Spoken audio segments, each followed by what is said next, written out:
Must be Monday morning. I've got Dan Smith joining me this morning. It's a good thing that you're in here. That means you're not out running around on any missions. But you, let's find out what went down last week. Give us the inside. Well, we had five, which was 5 missions. Summer is pretty much being 5 mission weeks.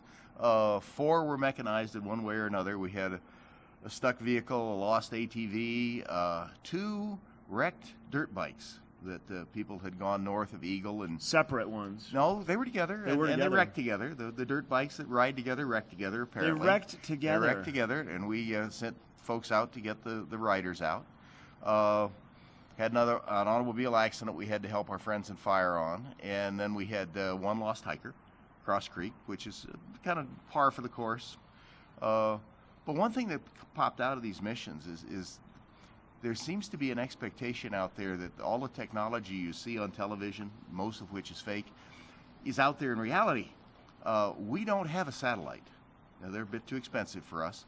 And if we did it... Really? Yeah. If we did, it probably wouldn't be geosynchronous over Cross Creek. So we're not looking down at you with the big eye when you're lost. We have to find other methods. We have to ping your cell phone, which helps. But that doesn't tell me which way you're walking. And there are places on Cross Creek. Cross Creek's pretty flat, and you're not next to the creek, so Sure. I don't know if you're walking uphill or down. So we have to ask people a lot of questions, and people don't understand this. Well, can't you see me? Why are you asking me these questions? Well, no, we really can't see you. And we do have to ask these questions so that you're walking in the right direction, because if you walk the wrong way from where you are, it's 10 miles. Yeah. If you walk the right way, it's 4. I think the right way is a good choice. And we got this gentleman out. It was no problem. But you didn't have to go in and do an airlift or anything. No, You just kind of helped guide him. You guys Yeah. walked in. You guys met up somewhere Yeah. in that area and found each other. And, there's also the expectation we're always going to send a helicopter for you. No, we're not. Helicopters are, in the terms of the trade, collections of 20,000 independent parts, apparently occasionally flying in close formation. Sometimes they don't fly that well.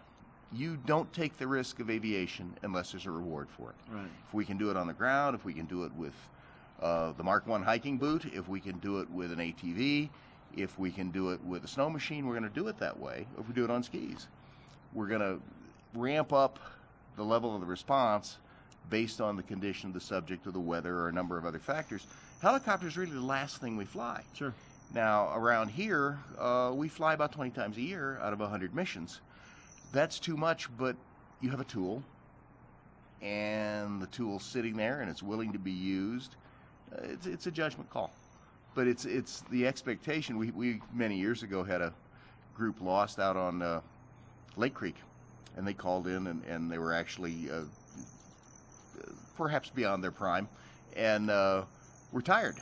And they couldn't walk out any further, so they called in. We said, fine, we'll just sit down, have a drink of water. We'll get some people out to you. 15 minutes later, they called back in wanting to know where their helicopter was. Well, no, we had to explain, you're not getting a helicopter. You're going to have to walk out. And you're going to have to rest and be able to walk out with us. We'll help you. But you've got to walk out. That's right. So it was the usual, very interesting week for mountain rescue. Cheers. Hats off. There we go. That's right. Another Good job. good At least another successful week. Yep. Thank you guys for all you do. Anybody wants to donate some money to Vail Mountain Rescue, they'd be glad to help you with that. Go to vailmountainrescue.org. .org, and there's a donate button on the website. There's a donate button on the website. Dan, thanks for coming in. Good to see you. Pleasure usual. Megan's going to give you a look at that weather report and the sunshine and all the good stuff for the day when we come back.